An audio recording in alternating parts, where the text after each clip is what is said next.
মিলিয়ে এসেছে এই এলাকার কিছু মানুষরা, এই কথা বলে। অথচ আপনি মিলিয়ে দেখবেন ওর বাবা মুসলমান, দাদা মুসলমান, 14 গোষ্ঠীর সবাই মুসলমান। দিনী ভাই পরিচয়, ভাই ভাই পরিচয়, একটা দেহের মতো হওয়ার কথা ছিল, কিন্তু না।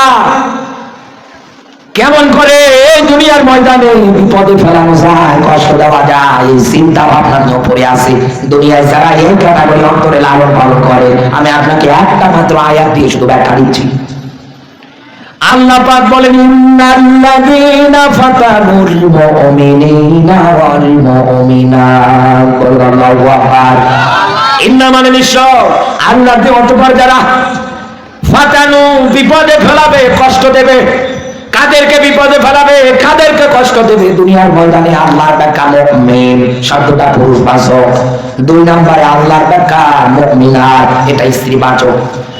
এই দুনিয়ার ময়দানে মুসলিম নর এবং নারীদেরকে যারা বিপদে ফেলাবে, কষ্ট দেবে, আল্লাহর ব্যাখ্যা সুম্মা লাম ইয়াতুবু, ও যদি তাওবাবিহীন অবস্থায় মারা যায়। পীরগঞ্জবাসী আয়াত যেভাবে শুরু হয়েছে সে হিসাব অনুযায়ী তো এই জায়গার মধ্যে ডাইরেক্টলি জাহান্নামের ব্যাখ্যা দেওয়া দরকার ছিল। এক কথা বলে দেখেন, যদিও পরে আছে ফানাহুমা আযাবু জাহান্নাম, এটা তো শুনতে হওয়ার কথা ছিল না দিয়ে আমার আল্লাহ এই জায়গার মধ্যে তাওবার ব্যাখ্যা কেন দিলেন?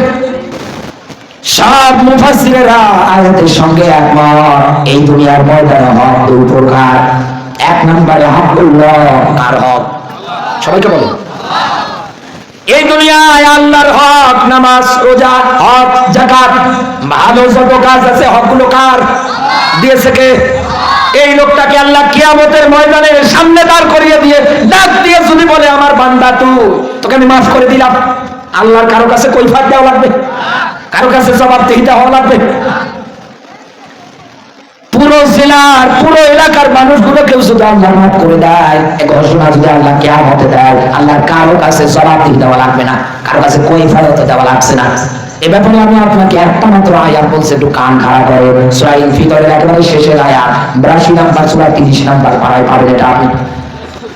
আল্লাহ পাক বলেন, ইয়াউমা লা তামলিকু নাফসুন লিনাফসিন শাইআ ওয়াল আমরু ইয়াউমা ইযিন লিল্লাহ। আল্লাহু আকবার।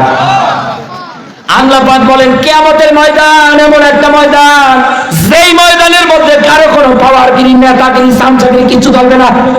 আমার আল্লাহ যাকে কথা বলার অনুমতি দেবে শুধু সে কথা বলতে পারবে। সুবহানাল্লাহ বলতে পারেন না? পীরগঞ্জবাসী কান খাড়া করেন, এই দুনিয়ার ময়দান থেকে আপনি মারা যাওয়ার পরে আল্লাহ যদি তার হকগুলো ইচ্ছা করে মাফ করে দেয়, কোনো কিছু আল্লাহ যায় আসবে না, কারো কাছে কৈফিয়ত দেওয়া লাগবে না। কিন্তু একটা বিষয়, কিয়ামতের ময়দানে আল্লাহ আপনাকে মাফ করবে না। সেটা কি জানে? দুনিয়ায় যদি আপনি আল্লাহর সঙ্গে শিরক করেন, এই শিরকের গুনাহ মাফ হয় না। এক কথা বলেন না কেন? মাফ করে না কে? শিরিক শব্দের অর্থ হচ্ছে অংশীদার সাব্যস্ত করা, আল্লাহর সমকক্ষ কাউকে দাঁড় করানো।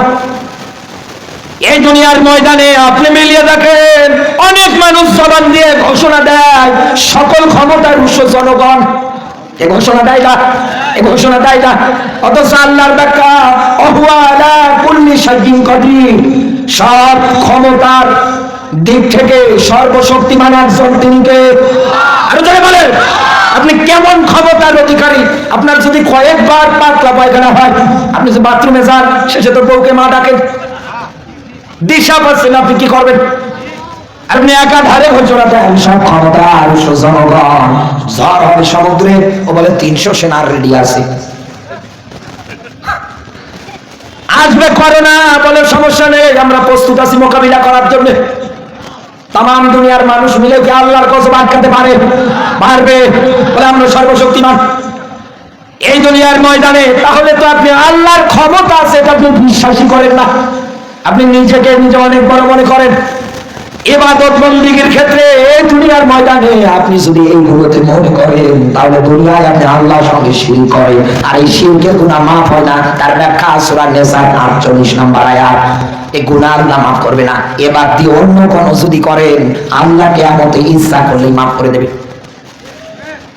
বিশ্বনবী হাদিসের মধ্যে জানিয়েছেন, দুনিয়ায় তোমরা 7টা ধ্বংসাত্মক কাজ থেকে বিরত থাকবা, তার প্রথম নম্বরে হচ্ছে শিরক।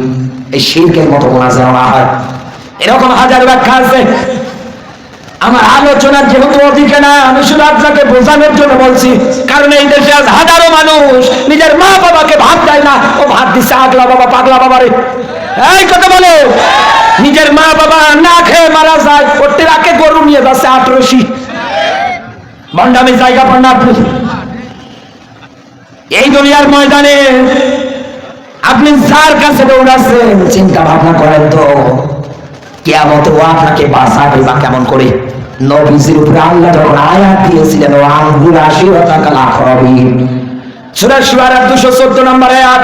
এদিকে তাকান ভালো করে বাজে। বিশ্ব নবী আয়াত পাওয়ার পরে সাফা পাহাড়ের পাথর